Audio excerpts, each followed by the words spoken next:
Un des procès les plus attendus de cette année commence ce lundi et les accusations portées sur Sean Diddy Combs pourraient entraîner sa condamnation à perpétuité. Les procureurs avaient proposé un accord que Diddy a rejeté. Il était question qu'il reconnaisse sa culpabilité avant le procès afin de réduire sa peine. Il a refusé et a plaidé non coupable. Il décide donc de placer son destin entre les mains d'un jury. Et celui-ci va être nommé aujourd'hui en début de procès. Ironie du sort, à cette époque, début mai, Diddy se préparait généralement pour le Met Gala. Mais cette année, il n'y aura pas de costume à paillettes. Pour rappel, selon l'acte d'accusation, il est accusé de trafic S, de conspiration de racket et de transport pour se livrer à la prostitution, d'avoir abusé, menacé et forcé des personnes autour de lui à satisfaire ses désirs sexuels, les forcer à protéger sa réputation et à dissimuler sa conduite.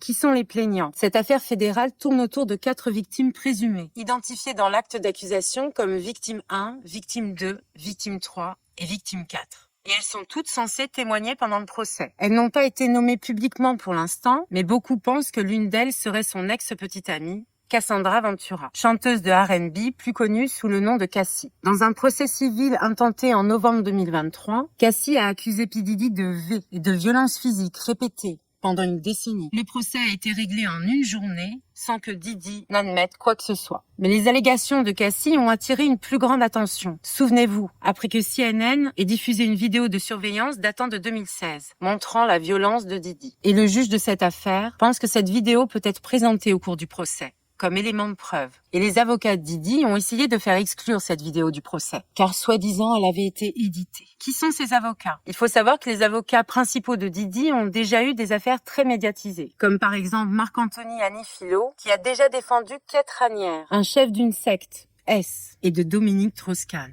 Il y a également Tony Gerargos, qui, je cite, est particulièrement expérimenté dans la défense et l'enquête sur les allégations d'inconduite sexuelle, comme l'indique sa propre firme. Il y a également Alexandra Shapiro, qui a été l'avocate du co-détenu de Diddy, Sam Bankman, ancien roi des cryptos condamné à 25 ans pour escroquerie. Et petite parenthèse, Diddy est également dans la même prison que Luigi Mangione, qui est accusé d'avoir abattu le directeur d'une compagnie d'assurance médicale, Brian Thompson. Il a également pour avocat Brian Steele, qui a représenté le rapport Yuntug dans le plus long procès pénal de Géorgie. Quel est leur angle de défense? Eh bien, lors d'une audience préliminaire le mois dernier, son avocat Anifilo a offert un aperçu de celle-ci. Eh bien, Diddy, c'est juste un libertin.